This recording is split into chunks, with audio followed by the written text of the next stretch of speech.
It is my privilege to introduce our next speaker. He has gone by many names throughout his career.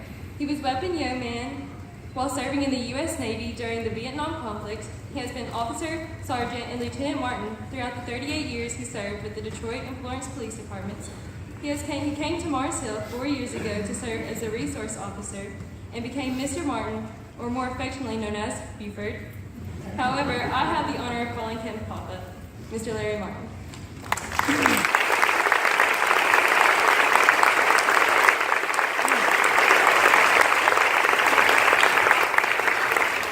thought I was going to get a head start before I started getting teary-eyed already. I appreciate that, Libby.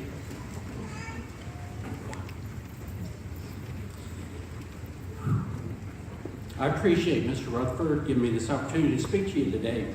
It was about a month ago, Mr. Rutherford stopped me in the hall and he asked me to come into his office.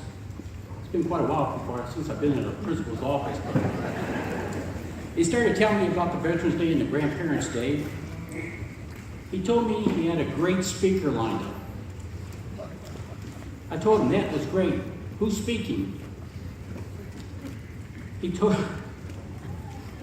looked at me and he said, "You." I told him, I says, I'd never spoken in front of a large audience before.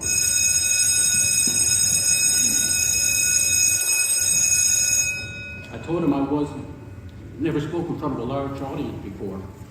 I told him I was more comfortable talking one-on-one. You know, like when I was working with the police department, I stopped a car, asked them for the driver's license registration. I felt very comfortable. But seriously, today is a very special day. Think just for a moment with me. It's Monday morning. It's the 11th hour of the 11th day of the 11th month in the year 1918. World War I, the Great War. The war to end all wars has finally come to an end.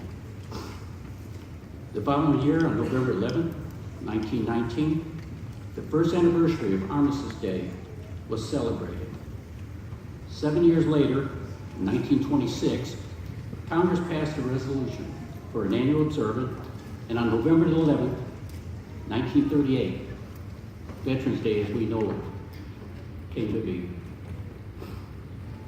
Today, we have several men and women in the audience who have served or are serving this great nation. The sacrifices you and many others like you throughout our nation have made has helped to preserve our rights and our freedoms we so much enjoy today. Never, never let us forget and take this freedom lightly.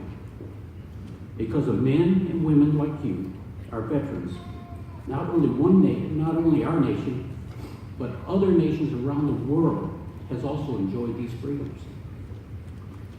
Today, I would like to speak for a few minutes on why I stand for the flag and the playing of our national anthem.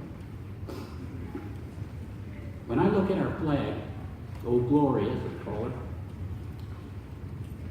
I see the 13 stripes and I think of the 13 colonies and the men and women who were willing to take a stand against the most powerful country in the world at that time, just to be free. The red stripes, they make me think of the valor and the blood shed by these men and women fighting for what they strongly believed in and who were willing to die for that belief. The white stripes, I think of the purity of the birth of a brand new nation and her many dreams. And I was surprised for the song that was being led earlier. Our dreams go on, don't they? Our dreams go on.